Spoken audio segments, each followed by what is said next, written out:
Swayam Prabha. Digital India. Educated India.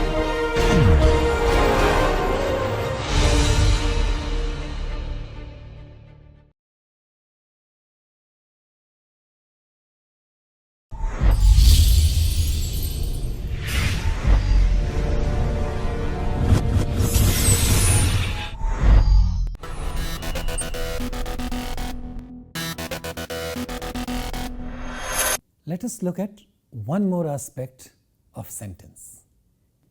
Now, we are looking at the processes operating at underlying levels of representation for us to see patterns underlying sentences.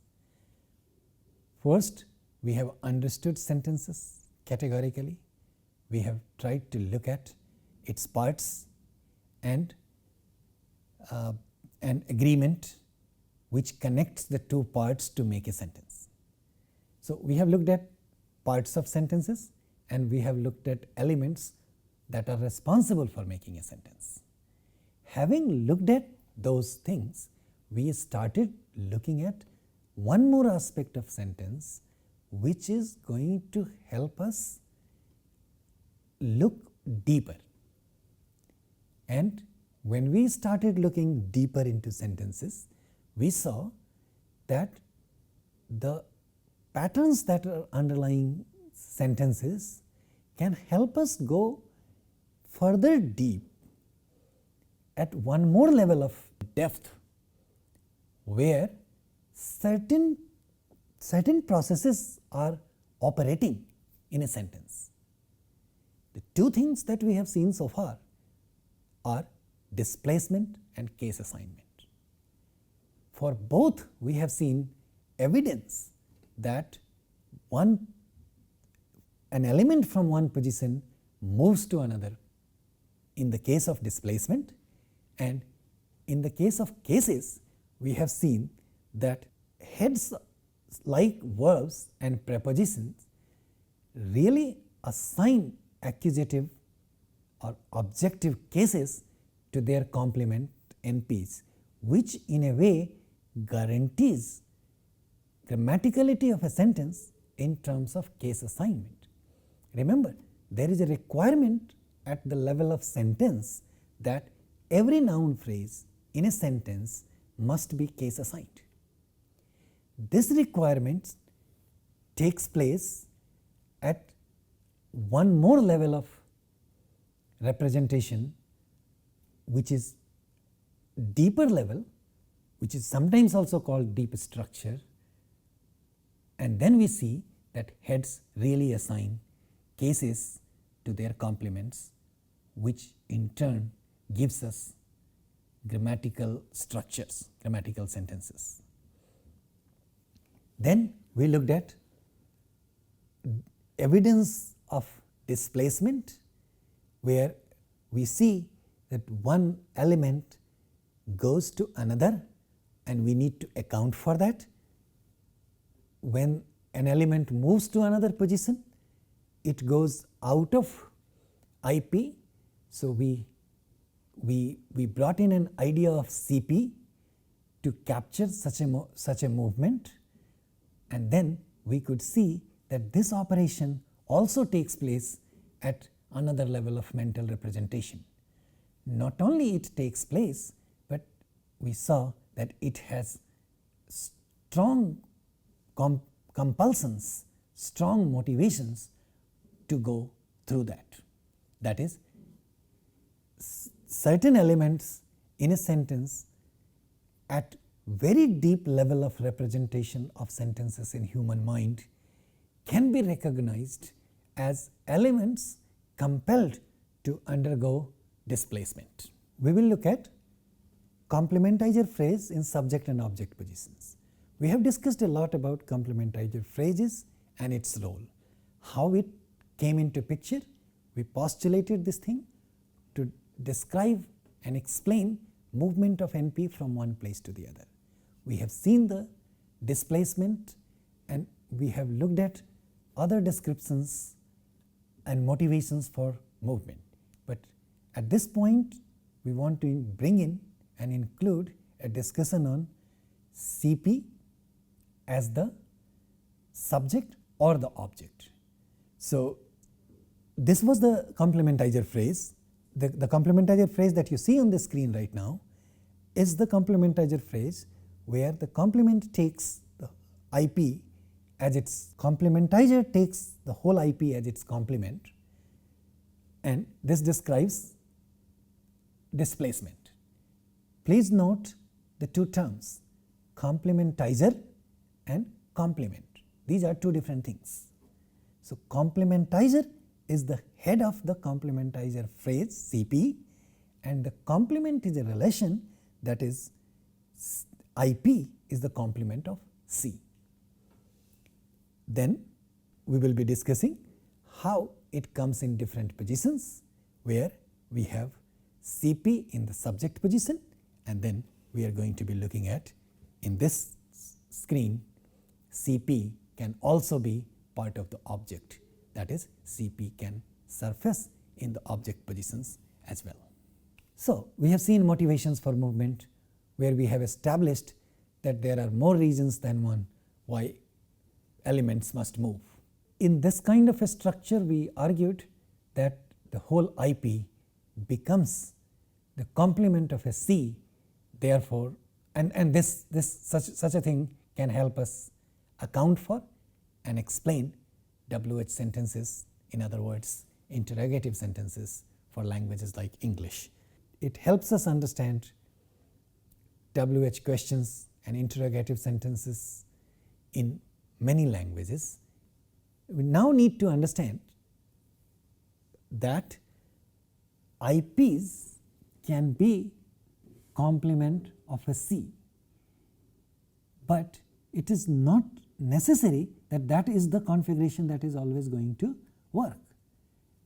We can find CPs in the subject position. We can also find CPs in the object positions of a V. Now, how does this work? We don't need to spend too much time on this part, but I do want you to understand this part for a better understanding of the thing that we postulated as CP. And in turn, it also helps us understand a couple of other issues which are related in understanding the underlying patterns. Let us see examples to see these things. How does it help us understand the underlying patterns in sentences? Look at the notion of subject. When we look at a subject, lot of times we get tempted to conclude that nouns are subjects. And like I have mentioned before, that we haven't made an attempt to define a subject. Rather, we have tried to underline situations wherever we needed to describe a subject. So far you have seen not only single words are subjects.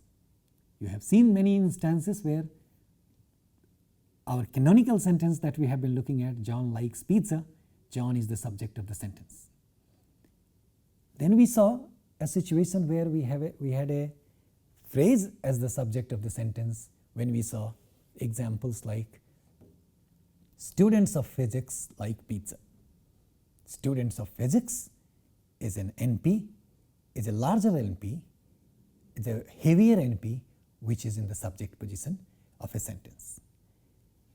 And this is why also we are saying that what these things help us understand is the position of a sentence in a sentence. So in that case, again, students of physics can be captured by the notion of NP, and we know that that NP gets projected in the specifier position of an IP. Now here I want you to see an example where you find that an NP, the spec of an IP gets a CP, because sometimes we have a subject in a sentence for which we can postulate only CP. Now how does this work? Let's spend a moment here Here, what's the subject of this sentence? The sentence is, for her to laugh is difficult. It's a pretty simple sentence, a grammatical English sentence. See the structure of this sentence. It is an IP where for her to laugh is a subject, appears to be in the subject position, and is difficult is the predicate. It's pretty easy to describe this predicate. We don't want to spend too much time on that. But how do we describe for her to laugh as a CP?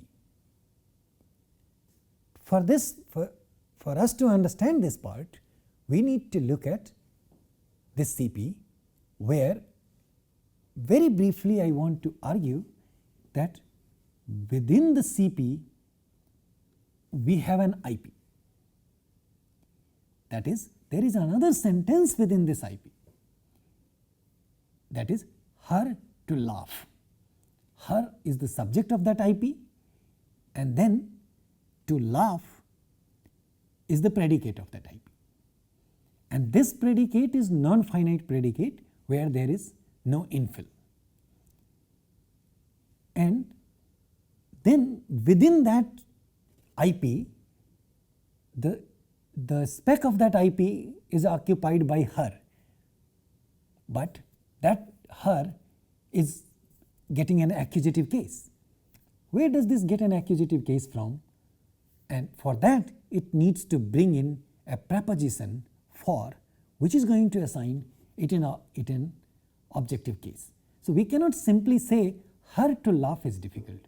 We have to say for her to laugh is difficult, because we need a preposition to assign an accusative case to this NP her, and then it combines with a non-finite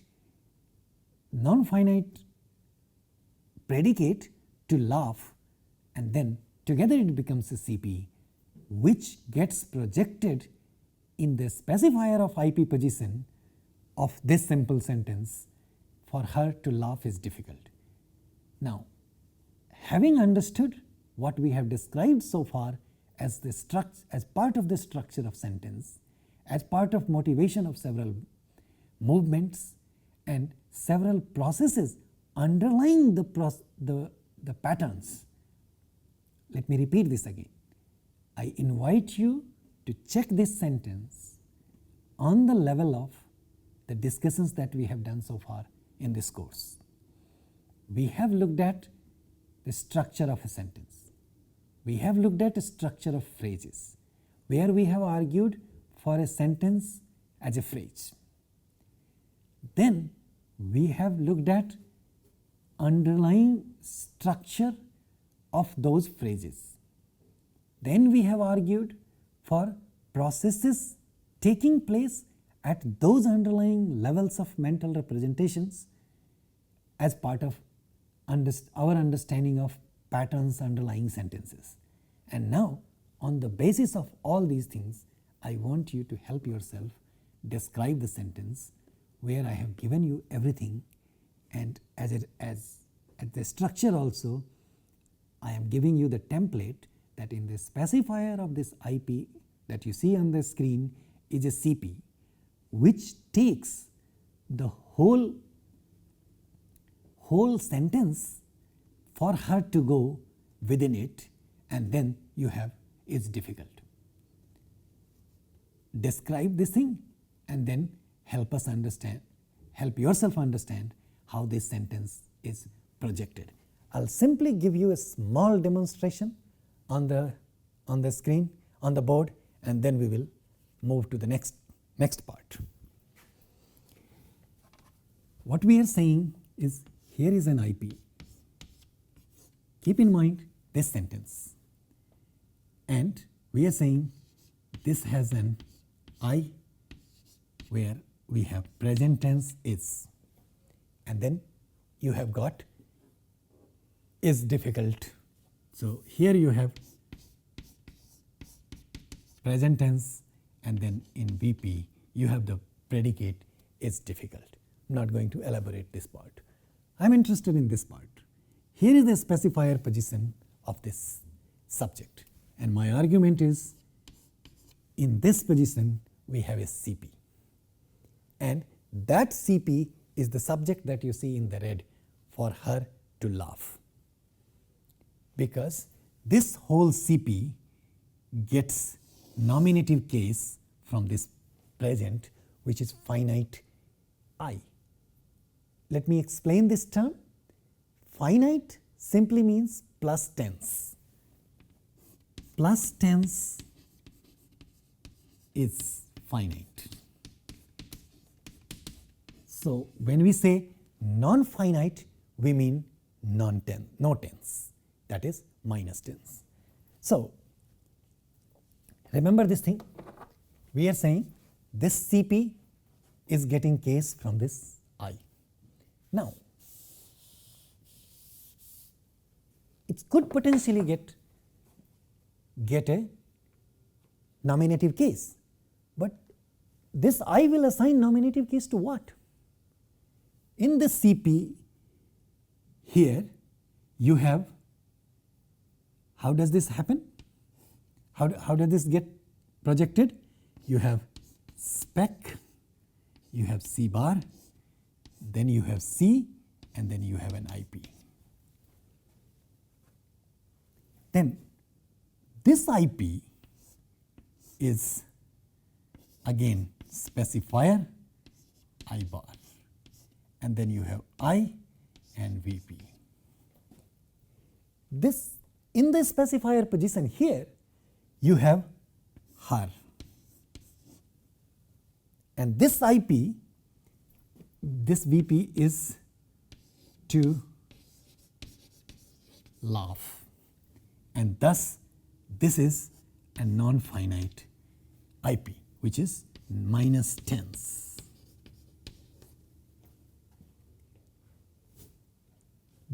Because this is minus tense, so this does not assign nominative case. This far is fine, but this appears to be getting an accusative case. How does this happen that this one gets an accusative case?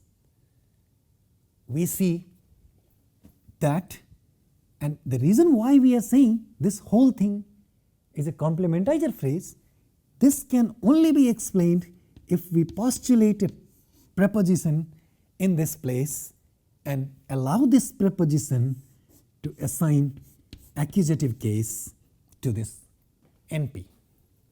And thus we say for her to laugh is difficult, and only then we can describe this sentence.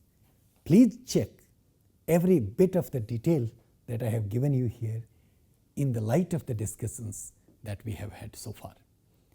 It constitutes, it brings you to a point where you need to understand cases, you need to understand phrase structure, and you need to bring in your understanding for every part of the sentence that we need to do in order to understand the IP, that is the sentence on the screen.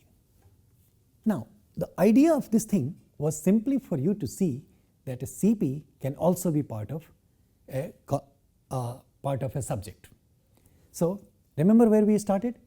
A subject can be a very small noun phrase like John.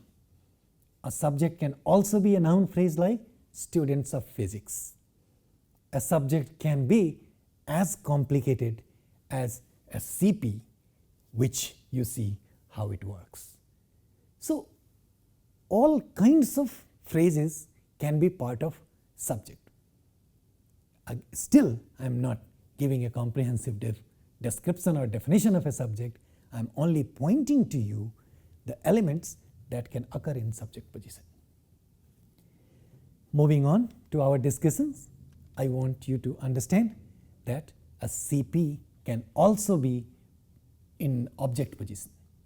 We have looked at the verb know when we were looking at categorical selection, and we at that time we concluded that the verb know can get an indicative S as its complement. Here in the sentence you see a sentence. Here on the screen you see a sentence which is John knew that Mary did not drink. Now the verb know takes the whole thing that Mary did not drink as a complement, which we said is an indicative sentence. This whole indicative sentence is a complement of the verb know. This whole thing can only be described with CP, and therefore we are saying that the complement of the V is a CP. Now, please understand that CPs can be in the subject position, CPs can also be in the object position. I want you to do this exercise on your own by projecting this CP fully to understand the position of that in this CP and then the position of Mary and whole VP did not drink, and how each of these elements get projected in the IP. Start with the CP, which is the complement position, which is in the complement position of the V. Project everything that is there in the red. Indicate where C comes in, what is filled with C, and then the whole IP Mary did not drink will be the complement of C in that structure. And Mary did not drink is a finite IP. Therefore, the finiteness of that IP is going to assign nominative case to the subject Mary within the whole CP. Project it for yourself and see how it works.